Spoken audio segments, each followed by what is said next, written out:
All right, cool. All right, well, welcome to my presentation. My name is Branden Miller. I go by Fozzie Hacks if you're on Twitter. I tweet a lot. So if you don't want to know what I've had for breakfast, lunch, dinner, and fifth meal, then, just mute me. All right. And this is Hacking for Homeschoolers. For those of you that have heard me present before, I rarely do anything technical because I'm in the technical world like every day, all day, and even after work. So I usually do something that's like borderline. I talk about technology, but I don't do anything groundbreaking. So who am I? I love to wear a onesie, drink hot chocolate, and talk about healthcare with my family. I'm a security consultant. I work from home now, which I really love. It took me a little bit to get used to. How many people do we have working from home? Was that a shocker whenever you went from like a corporate environment to home? It's the greatest change of my life. It was, but I struggled with it for like the first 3 months. I was like, there's nobody to talk to. I can't go downstairs. I struggled with it for like 3 seconds. Okay. Yeah. Well, my wife actually put a sign on the stairs that said, "School is in session, you're not allowed." So, because she knew I would just go down there and kind of hover. So, obviously I'm a dad. I have 3 kids, 15, 12, and 9. Husband, Christian, and I am the official dean of the Wilman Way Academy. And I'll explain that story a little bit later. How many people do we have that homeschool? Sweet. How many of you guys are in Kentucky? All right. So you had to set yourself up, right? Did you fill out the paperwork? Yeah. The rules are really lax. Yeah, I know. You're not, by the way, you're not on camera, so feel free to answer. I will answer according to what the state says. All right. So, but yes, officially I'm the dean. I'm the counselor. We actually did like a whole structure because we made fun with it. Even my kids are on staff, so that's kind of how we did it. If you have questions, don't wait till the end. Just raise your hand, right? There's a lot of material that I myself discovered doing this presentation, putting it together. And it really blew my mind whenever, I thought I knew about the history of education in our country because that's something that I was passionate about. And then whenever my wife found out what I was going to present on, she said, "Okay, by the way, you've had most of it wrong. Here you go. Here's my notes." And so I was like, "Whoa, really? Okay." And because she has OCD, she cites everything, and it's all in perfect order with tabs and color-coded. It was great. So, once again, what this talk is not is groundbreaking. None of the information I'm putting out here, except for the last part, came from me. It all came from sourced material that I'll have at the end. Some of it I sourced, at the bottom of the slide. The rest of it comes at the end of the presentation. And what this talk is, well, we're going to talk about social studies and history a little bit because that's actually important to understand why our educational system is built the way it is today. It also ties into why my wife and I decided to homeschool. We'll talk about the STEM program and some both facts and myths that are associated with the STEM program. Talk a little bit about psychology, and then a lot about me because I'm presenting and you're here. So it's all about me. So we'll start off with the first one. This is something that has always intrigued me and I've always kind of laughed about. Never could find good source material, but I found it, so I'm going to share it. So homeschoolers do not score as high as standardized testing, such as the ACT and SAT, as traditional students. Is that true or false? It's actually false, and of course I kind of led you into that. But the actual statistics, and this is from Princeton Review, who is responsible for one of those 2 tests, will tell you that homeschooled students actually score on average 30% higher on standardized testing. I have a theory as to why that is, and I'll tell you a little bit about that later. So, social studies and history. This is where we're going to talk about the early school, the reform era, as it's known as, or the progressive era, as some people call it, and then homeschooling and how that came about. So early school, I went back as far as the 1700s, tried to find as much as I could. 1700s to about mid-1800s, 1830, right around that time frame. Schools were pretty much non-existent. Only about 33% of children in America went to school, right? That was kind of a holdover from our past. It was the same way in the English society. Only the rich people really sent their kids to school, and they would send them away a lot of times, or they had a tutor full time. They were private, usually, very unorganized. In other words, they didn't have a standard curriculum. They had kind of a what they called the classical theory of instruction, which was just a series of courses like Latin and arithmetic, English and writing, things of that nature. Penmanship was taught in a lot of schools. I think they should bring that back, personally. There was no compulsory education. On average, the school began at age 5 and went to about 15 before you graduated. If you were in the upper class, obviously it would go a little bit longer. They would prepare you for college at that point. Usually it was a one-room schoolhouse. There were no age gradient or age grade systems at that point. And they pretty much followed this Bell-Lancaster method, which was the older pupils who tended to be more apt would actually help teach the younger pupils. That's actually what we do in our homeschooling. So my daughter, who's 15, actually assists in teaching my 9-year-old and my 12-year-old. Does two things. Number one, helps her learn the subject material better and makes her confident in the subject material because she has to teach it. So it better prepares her for whatever she's learning. Early schools, once again, this is about 1800 or 1830s to 1900. We started to have what was known as the man reforms. There was a college professor in the Northeast, I forget what college or university he was at, but he went to Prussia, and he studied their school system because they were supposedly some of the best school systems in the world. They had a largely educated population. The number of people that were literate were better than most other regions in the world at that time, or the known world, I should say. He really pushed for the same content in all schools. So he said, we should have a core curriculum. You'll hear that again later if you haven't already heard that. And it should include the following items. And at that time, it was really the items that a lot of the schools were teaching. So you had your arithmetic, your writing, your Latin, things of that nature. It was the first time they began to focus on teacher education. Before this point, most of the teachers were people that were knowledgeable in a subject, so they taught school. The problem was they had to teach 6 or 7 subjects. So if your specialization or your skill was in math, you were still in that one-room schoolhouse and you had to teach all the other subjects, right? It's kind of like our elementary school students now, but in high school, right? Because you went up to age 15. They introduced age grading, which was considered, each of your subjects would be taught to a certain age level, and they would stay together as they matriculated or went up to a different level. We continue to have that today. And in 1900, this is, kind of freaky. Well, first of all, I had to go figure out what states weren't a part of this.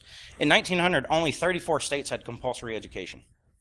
So I was like, whoa, that seems really low. And then you got to realize we only had 45 states at that time, right? So Arizona, New Mexico, Oklahoma, Hawaii, and Alaska. So that's 5 states off right there. So basically 10 states didn't have compulsory education. Now that doesn't mean that kids didn't go to school for longer than age 15 or weren't required to go to school. It just meant that there wasn't a law in the books that said you had to go to school until a certain age. Oh, and it was 14. I just said 15. So our modern school system, starting really about 1910, they started introducing this completely different way of teaching students. It's known as the progressive era of school. The purpose of school switched. It went from teaching you these core classes, these classical training is what they called it, to what was known as content knowledge.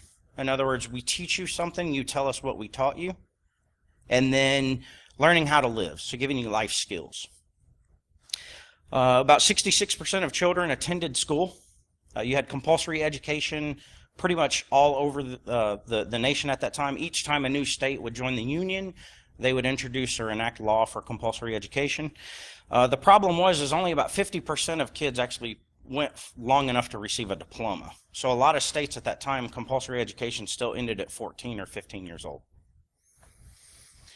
And then I cut and pasted this. The purpose of education, or modern education, is to produce the managerial and professional leadership needed for rapid economic modernization. What I did not realize is industry and corporate America had a huge impact on the way that we began to teach our students. And the purpose was give them the skills so that they could go into the workforce and grow their company or the industry that they were a part of. Interestingly enough, at this time, trade school boomed. So they also started doing a lot of the trade system, kind of like they had in England, since the beginning of time. It kind of faltered towards the late 1800s in America. Well, they brought that back because they recognized they needed skilled training or skilled tradesmen to do particular tasks that it took you a long time, to gain that knowledge, skills, and ability. So I just thought that was interesting. You'll see this statement again in our modern schooling. Homeschooling. This is where I got a lot of my facts wrong, and my wife set me straight. So it makes sense once I started reading her sources. To begin with, homeschooling as a movement started in the 60s. Now, if you think about it, this makes a lot of sense. What was happening in the 60s? We had some little fight, right, with another country, right? The Vietnam War, right? With that came along the hippie movement. Well, at that time, evangelical Christians were like, this isn't quite what we stand for. And they started actually pulling their kids out of the school systems, whether it was legal or not legal at the time. So that was kind of where the movement started. In the 80s, it really picked up, and other people started to understand that, wait a minute, these kids that are homeschooled, they're actually doing well in society. A lot of those myths that were being perpetuated, like your schools won't have, or your kids won't be socialized, right? My kids receive more socialization than kids in high school, elementary school, or middle school. And it's because we have the ability to do a lot of other activities where they meet new people. You're not socialized if you sit next to the same person every day. You become accustomed to that person. It doesn't help you when you meet a new person, right? So 1980s, homeschool was actually legal in about 50% of the states. It was actually, 26 of the states, but I rounded. And then in 1993, homeschooling, that was the first time that it became legal in every state. Now, I will warn you that every state is different, and some are drastically different. One of the things that I failed to put in here, and every time I went through this presentation, I was like, I have to add that. HSLDA. If you know nothing else, or you take nothing else away from this presentation, look up or Google HSLDA. They are the Homeschool Legal Defense Association. They are to homeschooling as EFF is to digital rights. So they have lawyers on staff. They have lawyers in every state that every time a change comes in law, they will actually look at that. And they will defend you if you're abiding by, if you pay your fee. I think it's like $25 a year. I'm not sure. My wife pays it. I'm not allowed to handle money. So Dave Ramsey helped us. You too can do it, but you just got to take my cards away in order to do it. So cash-based. I have $50 right now. Don't ask me for any money. So HSLDA, look it up. It is a lifesaver. They explain a lot of different things. Questions so far? All right. So the first thing that I outright stole was this, but I did source it. So these are kind of the methodologies behind teaching, and a lot of these are integrated into homeschooling. The beautiful thing about homeschooling is, number one, you don't have to be a trained educator. Some of the better homeschoolers I've met don't have a degree. They definitely don't have an advanced degree. Well, I can't say that. I know of one person. So, but anyway, I'll go over each one of these. So unit studies, that is what the approach that we take in my house. So what it is you build your curriculum based on a single topic, and then everything that you do supports that topic. So once again, I mentioned in my first slide or second slide, we're a Christian. We believe there's a God. We believe there's a Jesus. So everything that we talk about, whether it be science or art or whatever it is, that's always the main theme, right? It may not be the only theme, which it's not, but it will be a recurring theme. The other thing is all-in-one curricula. So this is a lot of times what you can buy from different services. There are homeschooling services out there, and they put together wonderful packets. And you can literally say, I don't want to do the research to figure out the textbooks I want to buy. I'll go with a trusted source, or I'll talk to a friend and see what they use. We started out with a system called Abeka. Abeka's a wonderful system. Then my wife decided she didn't like the math because math's not her strong suit, and she didn't like how they taught the math. So we kept Abeka and then replaced the math with Math UC. And then now she's to the point where she selects each subject for each child because we've been doing this for a while. She's an educator by trade. She does have a degree. And so that's just how our natural progression went. A lot of people just start off with the all-in-one packages. There's nothing wrong with that. Right? Try it out. Ask your kids how they thought it was. My kids hated the math. My wife hated the math. She thought they liked it. Yes, sir. One thing we were told too, if you start at the very beginning, you're not going to break your kids because you taught them all in one. Exactly. Yeah. So what he said, because I want to make sure that makes tape, is if you start with an all-in-one, you're not going to break your kids, right? If they learn something, it's going to be correct. It just may not be their learning style a lot of times. Student-paced learning, this isn't really a methodology. It's kind of a mode. But the theory behind this is they drive their own education, so they will tell you slow down or speed up, right? The next one, I can't see my screen. So online education. There are a lot of schools that are actually accredited by their state Department of Education that offer online schools. There's also a lot more unaccredited organizations, so keep that in mind. In Kentucky, we actually have two. They're both, I think, in Louisville, but they're actually accredited by the state of Kentucky. Let's see. Autonomous learning. This is what I like to refer to as autodidactic. I always get that word wrong. That's why I stop. Autodidactic. This is self-driven learning. So a lot of Montessori started out with this concept, right? You go in, there's like ideas of what you should be doing that day. But if a child goes off to play with a toy, then the educator will integrate whatever that topic is into what that child's doing. So that's pretty cool. Very time intensive. It requires a lot of training. Unschooling, this is basically where there is no plan. Kid wakes up, they go out, they decide, I want to go outside and play, and then you as the educator decide what it is that you're going to try to teach. It's all about teachable moments, right? Your child walks up to the sidewalk, they're about to cross the street, you stop them, you teach them about look both ways, right? It's that kind of thing. And then we have, obviously, community resources. I was never a fan of the library system. I always thought it was just a drain on taxpayers' dollars, right?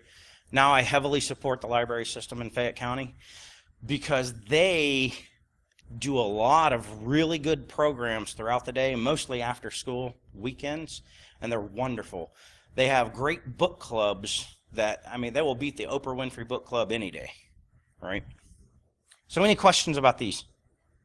I will say one thing. Yes, Jeff. With the library system in Nashville, they actually developed tubs of books on the subject learning. So if you call them up and say, hey, we need to teach on insects to a fifth grader, Ooh, they will actually compile a tub for you. cool. So use those resources. Does anybody know if, yes? I was also going to say for Jefferson County, they actually they publish a schedule that covers 2 months, and they actually have STEM for homeschoolers. Oh, cool. And they've got Homeschool Hub, and they've got a lot of resources that homeschoolers can, plug into, and that's Cool. kind of part of our curriculum. There's great. There's Lego leagues, and there's chess, and Right. there's all kinds of teams and stuff like that you can put together. And Nice. It's all free. So every time I bring up the fact that I hated public libraries, somebody always tells me one more nugget that just makes them better. So go to your public library, see what they have to offer. You're already paying for it. You might as well do it, right? All right, here's our next stop. So there is a shortage of STEM, that's science, technology, engineering, mathematics, talent for the number of STEM jobs in the workforce. Fact or fiction? This is a huge topic. Every magazine you pick up talks about this. I said undecided or undetermined.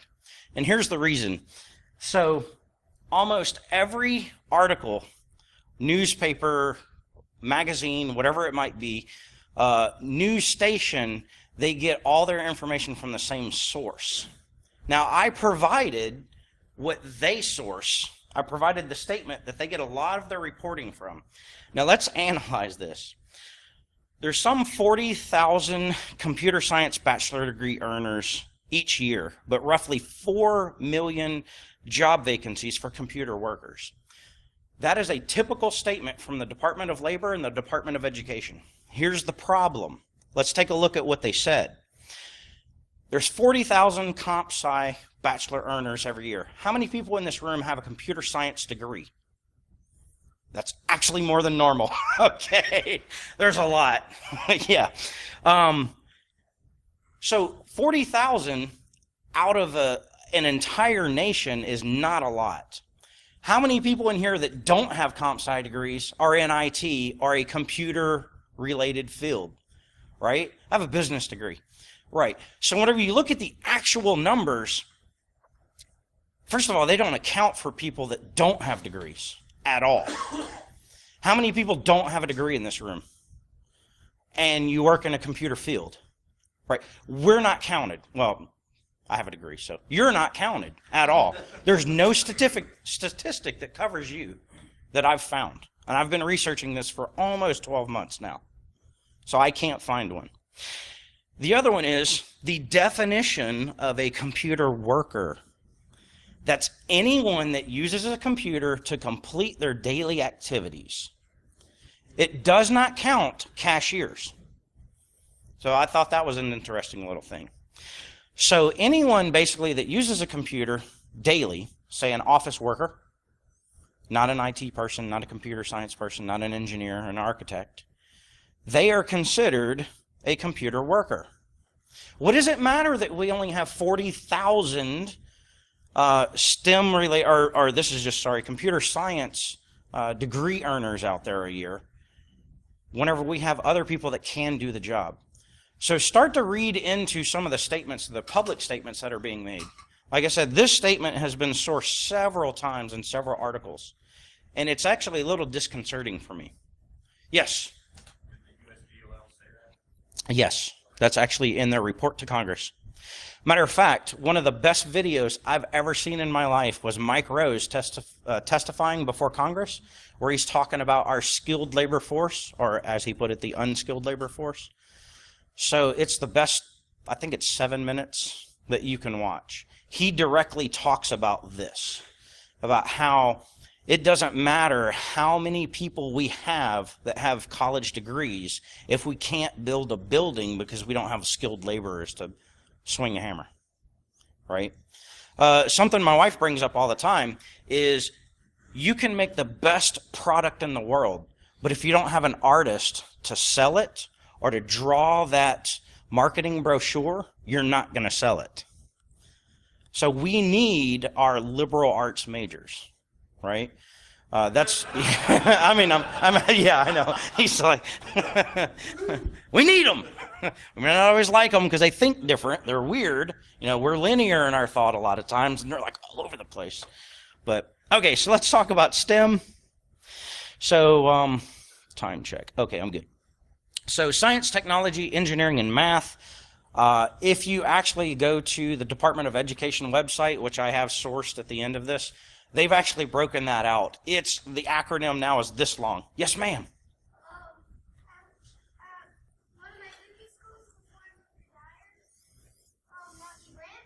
Okay. Yes. So schools, what I'm hearing you say is schools are starting to understand that arts are important, and they're putting STEAM as their acronym. So they're adding arts back into it. Yeah. So that's a plug for Rocky Bridge. All right. Branch, sorry, Rocky Branch. All right. Excellent point. Thank you for bringing that up.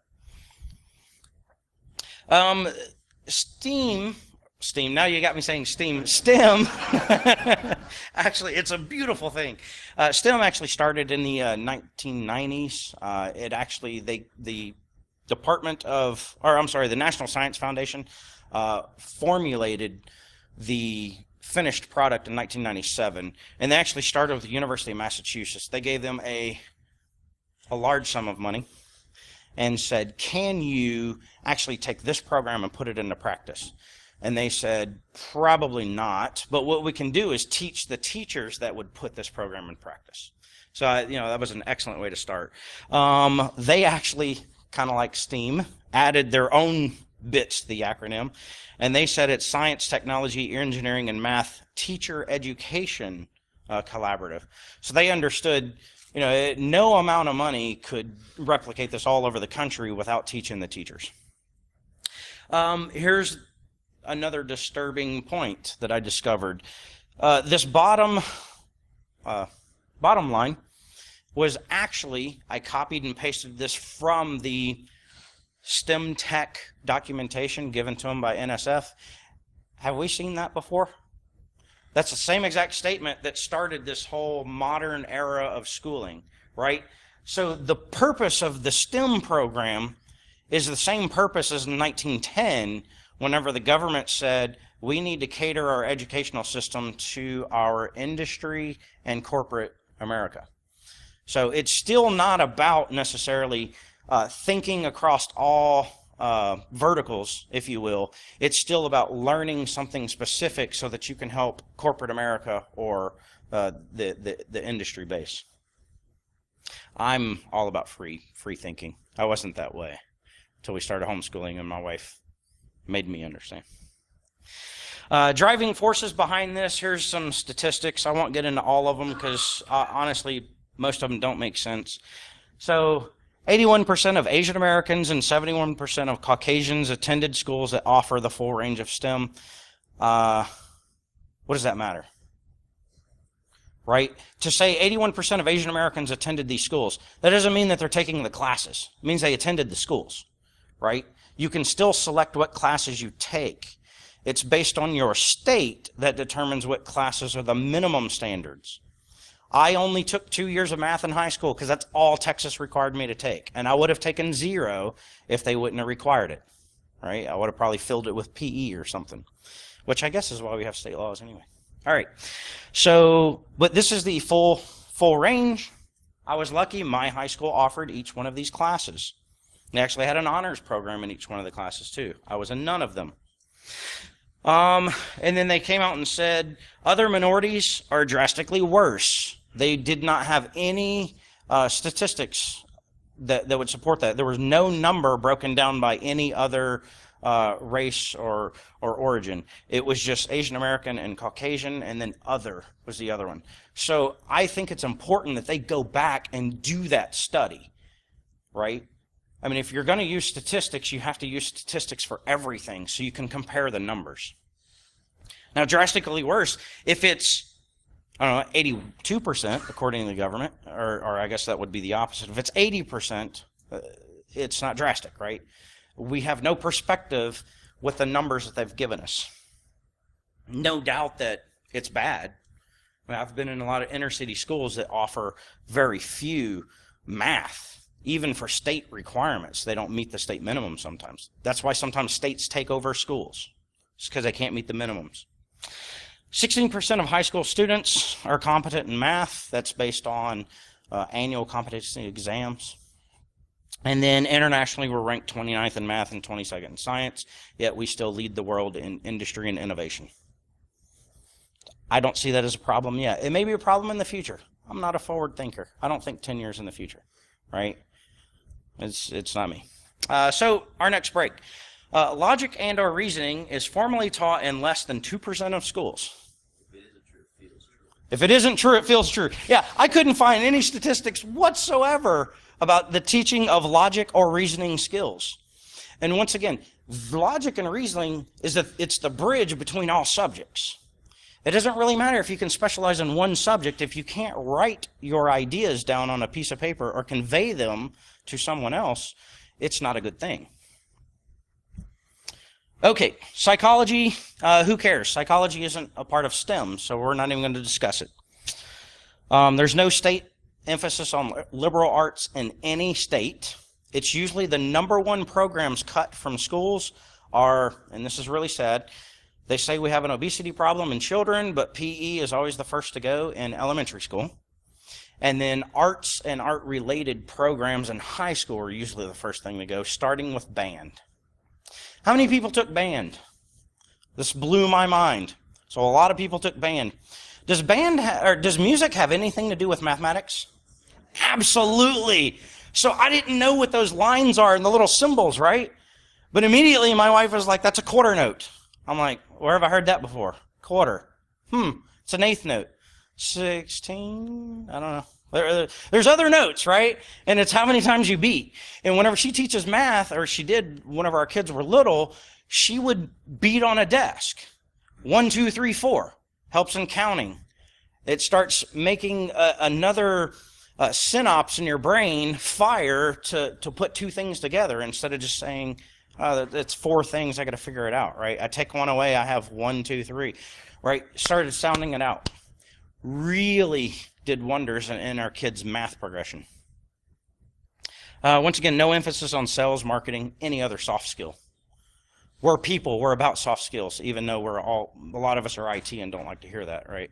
Want to be the person behind the locked door? So now, from this point on, I'm going to start talking about some of the things that we incorporated into our school, the Wilman Way Academy. And I will start with, these are Kentucky state requirements. So if you want to open up a homeschool, according to, or not open a homeschool, but if you want to homeschool your children, according to the state of Kentucky, these are your requirements. Now, I find this absolutely hilarious. Department of Education has a set of requirements. Has anybody been on the governor's webpage for homeschooling? He actually has letters countermanding the requirements. So what he will say is there are things that are weird. It says like you have to be available for inspection of your curriculum and material. It actually says that in the law. You know what the governor says? Whenever they come to your door, hand them this letter that says you require to direct all communications through my lawyer. You don't even need a lawyer. But they will never come back, I guarantee it. And I know that because on HSLDA, on their website, they are the lawyer of record for most of these cases, and they're never contacted. So there's some crazy things that can happen. HSLDA, $25. I recommend it. Anyway, so you have to notify your superintendent in writing within 10 days of the beginning of the school year. You have to establish a homeschool on paper with a school name, Wilman Way Academy. You have to enroll your children. You're actually supposed to have a physical enrollment form that enrolls your children, right? Name, age, social security number, those kind of things. You have to record and maintain scholarship reports. That's grades. You have to assign grades. You have to keep attendance records. You must have 1,062 hours and 170 days of instruction. It's funny, all of my neighbor kids were angry because we had like 500 snow days last year. Nobody went to school. My kids were out by the summer, right? They're like, oh, this isn't fair. Well, homeschool. You have to decide on a curriculum. They don't say how you do that. You just decide on a curriculum. And then you have to teach core instructions in English. I never knew that. Okay, so this is how we went through our curriculum and instruction. We determined we were going to do unit studies, which is multiple subjects to teach one topic. Like I said, we're Christian, so our underlying topic is God, and then everything we do from science to art folds back into that. We almost went with the all-in-one by buying packages. Like I said, our first year we did all-in-one, but then my wife said, I think I can do better, and she did. And then we toyed with the idea of online, but we didn't go with online. We wanted to instruct our kids. If we're going to pull them out of school, we wanted to be the ones that teach them, right? Kind of made logical sense for us until high school. I'll get to that in a second. So here's the modes that we went through. We dabbled with online. We're definitely parent-led. Now that my daughter is in high school, she's a 10th grader, we decided that we wanted her to start preparing for college by interacting with other students more heavily. So she already interacted with students with some of the projects that we did that I'm going to explain, but we wanted a little bit more focused attention. And then dual enrollment. Starting next year, I love Kentucky about this dual enrollment thing. All that's required for your child to go to college is a statement from your guidance counselor, that's me on record, that says your child is responsible enough and has the aptitude to take college classes. And then you can go to community college. That's wonderful. Yes?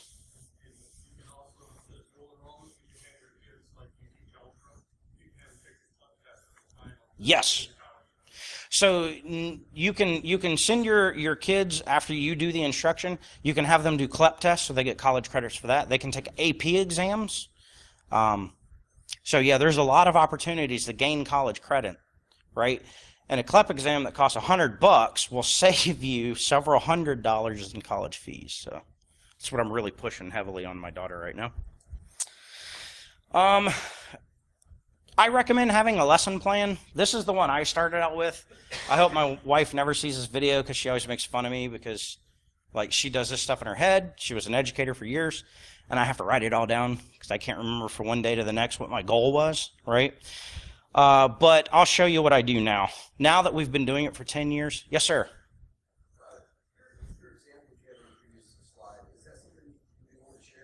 I got this off the internet. Yeah, this is publicly available. I think it's from, yeah, there you go. Lesson plans for teachers at the bottom. And this is just one of their several ones. One of their several. Yeah, one of many. So here's some examples. Pinewood Derby. I'm heavy in Cub Scouts. Love Cub Scouting, right? My son is excited about it. It's one of the few things he gets excited about weekly. So instead of just building a car, and honestly, in Cub Scouts, most parents build cars. My son built his cars. He still does. But instead of just, giving him some tools and setting him free in the garage whenever he's 7, I walked him through the process. And here was our process. I set my goal. I wanted to introduce him to tools he had never used. He has beat the crud out of nails with a hammer before, but I wanted to teach him about saws and safety. And I wanted to be there with him while we did it together, right? We actually ended up doing it in the living room, which my wife wasn't happy about, but we'll get to that later. And then the ultimate goal was to build a race car. What does done look like? That's something a lot of people struggle with. You don't teach, in my opinion, just to teach. You teach so that you can have a conclusion and point to your child and say, we did these steps, here's the results, now let's go have some fun with it, right? A lot of people feel that they have to teach because their daily plan says they have to teach. That's not the purpose of education. So this is the plan that we went through. Before we even touched the wood, we went out on the internet. We found a lot of really good sources. You would be surprised at the number of physics and engineering people that model Pinewood Derby cars. I mean, this is crazy.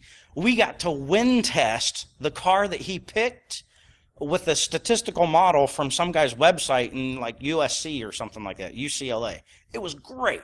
They had 400 versions of cars, and we did it. We learned about friction. That's very important whenever you have a unpowered, gravity-powered car, is friction, right? How do you reduce drag? We built the car, and then we raced the car. So here's the end result. This is my son holding up his piece of balsa wood. If you ever felt balsa wood, it's really light. That whole block is ounces. We went on the internet. We tested all these different designs. He didn't want to go for speed. He wanted to go what he thought was cool. I was okay with that. It's his car. So we came up with this very aerodynamic car right here, right?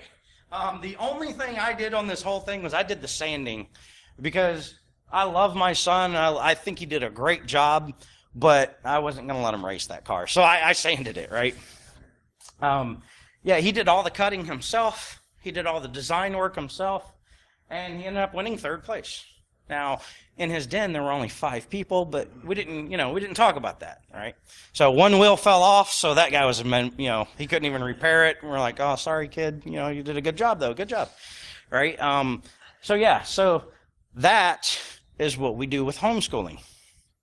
Now, my older daughter, some of you have heard some of this before because she was here doing this presentation last year. Was she here last year? Jeff, was my daughter here last year? Okay, thank you. Okay, she was here last year talking about going to Africa. And this is what we did. So I wanted to teach. She said, Dad, I want to be an artist. I was like, yeah. She goes, I want to be a photographer. I was like, eh. I know nothing about art. That statement, you know art because it's what you appreciate, or you'll know art when you see it. I don't know art, right? Buildings, I go, wow, it's cement. Congratulations, you made it stand up. That's art to me, right? And she wanted to provide access, basically the HFC model here, to children in Kenya to receive the same level of education she's getting. It already helps that my mother-in-law has a mission that she goes over every 6 months to Kenya, and we have adopted a clinic and a school. So she wanted to provide education to this school. What does done look like? We wanted a working Rachel pie. And whenever you go over to the HFC booth, they'll have it all the way over to the left-hand side. It's just a little Raspberry Pi with a wireless dongle plugged into it and software, right? That's all we were looking for the first year. She was 13. She was a computer user. That was it. So my plan, I wanted to teach her about the Raspberry Pi because that was a self-contained computer. Cost $25, I think it is, 35. I don't remember. I haven't bought one in a while.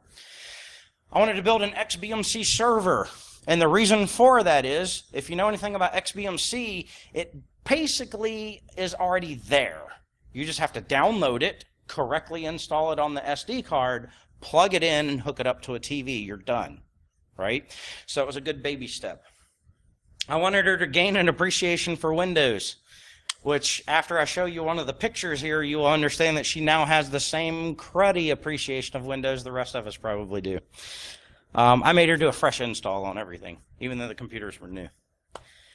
Gain an appreciation of Linux, because I don't have an appreciation of Linux. I hate Linux, but I made her do everything command line. She now understands Linux command line. She won't use it, and I don't blame her, and I'm not going to make her, but I wanted her to understand what goes on behind the scenes. How does the software talk to the hardware to make the light blink or whatever? Build and deploy a Rachel Pi, and then this one was hers. She said, I want to talk at one of these conferences you go to. And I said, well, I want to go to ShmooCon, and I've never been able to get a ticket. So maybe if I ride the coattails of my daughter, they'll give us a ticket. So she was selected to go to ShmooCon, and I went up there like a champion. I was on stage with her. Johnny Long came up. It was great. And then she taught at did a topic at Appalachian Institute for Digital Evidence, Circle City Con. She's been to Nashville at B-Sides Nashville. And this has actually led to her, she is now this semester taking a public speaking course. So that's one of the emphasis that she's learned is, I want to be a better public speaker. It's good to have all this practice, but if I don't have the foundation, I'm never going to get better. So I was like, woohoo, win for Dad. So this was the first thing she did. On her own, she went out and found this program called Lego CAD. Has anybody heard of Lego CAD? So AutoCAD is a drawing and engineering program, right, to make designs. She found Lego CAD. What you do is import a picture into Lego CAD, and it will tell you what parts you need to build that picture. It is cool. So this is my Raspberry Pi case. She built that herself out of Legos, her and a little brother. So from there, she built the Rachel Pi. So I made her go out and get go out to the development site, pull down the OS, install it, and test it. I was going the cheap route because I'm thinking it's a mission trip. We got to save money here, right? I bought the wrong Wi-Fi dongle. So whenever we plugged it in, it didn't have the drivers already loaded. So I made her go out and get the drivers and load them. She did not appreciate that, but she appreciates Linux. This is her at about hour 8, doing fresh installs on Windows after hitting yes to everything, right? And then I said, hey, really good job. Now we got to secure these devices, because Johnny Long will tell you any computer in Africa will end up with a virus or malware within the first day you turn it on. So we went through using, oh my gosh, can't believe I did this. Sometimes I look back and I'm like, man, I'm a horrible father. So I made her pick out either the CIS standard, the NSA standard, or the DISA standard, and then go through like all 250 pages and secure it. And about day 5, I remembered my horror stories of doing that myself, and I was like, all right, stop. We're going to go to Microsoft and see what they have to say, and then we would use Microsoft, but yeah. So yeah, that's why she had that look on her face, because she hated me at that point. This was kind of the finished product. What you don't see is the other laptops under there. I think we ended up taking 4 laptops on this trip. Once again, she knew she had a lot of problems with Wi-Fi. So her thing was, what can we do if this Wi-Fi thing messes up? Thanks. And so I was like, I don't know, what would you do? And she goes, maybe we need some kind of physical thing. So that's why she got the Cat5 cable. And of course, I bought Cat5 cable on a spool and connectors, and she had to make it. Yeah. So she did go to Africa, and this is her testing it before she turned it over. And she, by the way, it was her and my wife. My wife can barely turn on a computer, so my daughter was completely alone during this whole Africa trip teaching the locals. So this is her teaching some of the locals. This is one of my favorite people, Salome. Wonderful lady. She actually supports an orphanage, a community school, and then the Maasai tribal school that we support. So we taught her so that she could teach them. Here's another project. Well, so she left in 2014. So I had the other 2 kids, right? And I was like, oh, well, mom's not here, so I guess dad's teaching you. What are we going to talk about? We're going to talk about radio waveform propagation, and we're going to get rid of cable. Well, actually, we had satellite TV at the time. I'm tired of paying $180 a month. So this is my daughter and my son. After they had Googled HD antennas, they had selected this box antenna down here. I made them ensure that we already had all the parts. I didn't want to buy anything.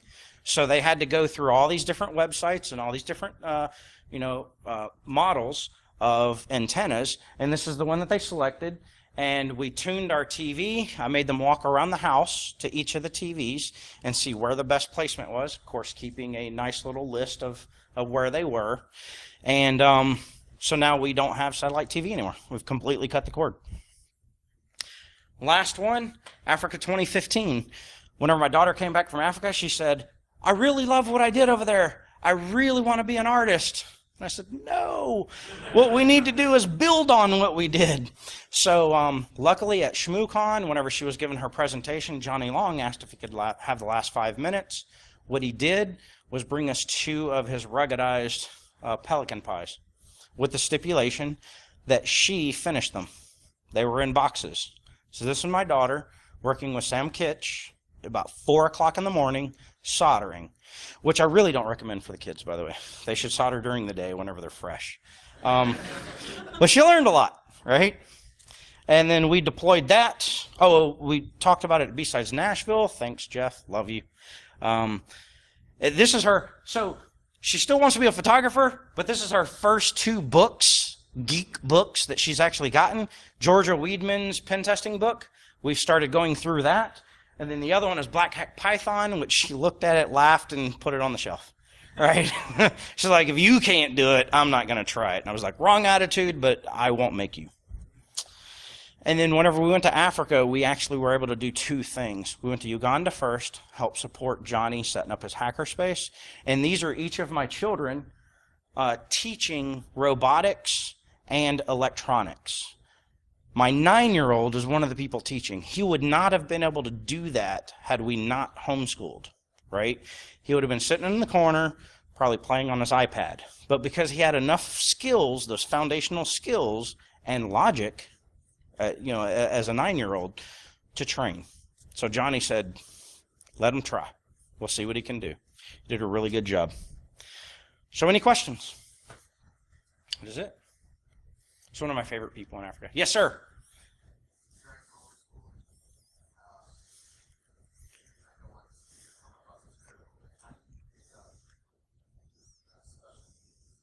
Ah. Yeah. So the question is, if you're homeschooling, how do you deal with special needs issues? Excellent question. Each one of my kids has a special need. So, yes, you have a special need? Oh, okay.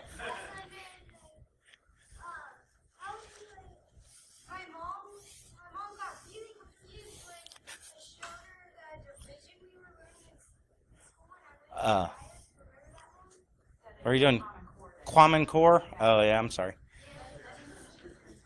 Oh, yeah. Oh, yeah, that's a good question. What we do is, so my son, whenever we adopted him, he had cleft lip, cleft palate. That resulted in, so he couldn't hear for like the first 3 years of his life. So now he has speaking and reading issues, because in order to read, it helps if you can hear. So we actually rely on the local school system. You cannot be barred from using this. No state allows this. You cannot be barred from using the local school system to address special needs. Because you are a taxpayer, you're guaranteed that right. Now, what they will do is make you fill out every piece of paper that you did not fill out because your kid wasn't in public school. So be prepared for that. Yes?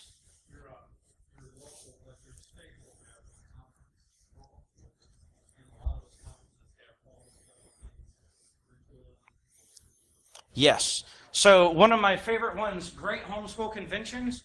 They have 4 conventions, or maybe 5. The one for this area is in Cincinnati. If you're on the East Coast, they do South Carolina, Dallas area, and somewhere in California. They have experts there. Whenever I come back from one of these conferences and I'm like, yeah, I had dinner with Johnny Long, it was great. And she's like, who? She went to this one in Cincinnati. She's like, I met Mike Smith. Who? She's like, he wrote our textbooks for, history. And I'm like, oh, yay. She's like, no, I got our textbook autographed. And I'm like, oh, now I know how she feels whenever I get home from a conference. So, special needs are an issue, but rely on your state. I'm lucky. I'm a military retiree. So because you guys pay really good taxes, I get really good health care. So what the schools don't pick up, TRICARE will pick up for me. It's great. All right. Oh, sorry. Yeah. So time. I'm getting the old hook. So don't forget, these have been recorded. You can find them on Iron Geek's website, irongeek.com. So if you have any questions, my contact data is there. Feel free to hit me up on the Twitter sphere. Thanks, guys.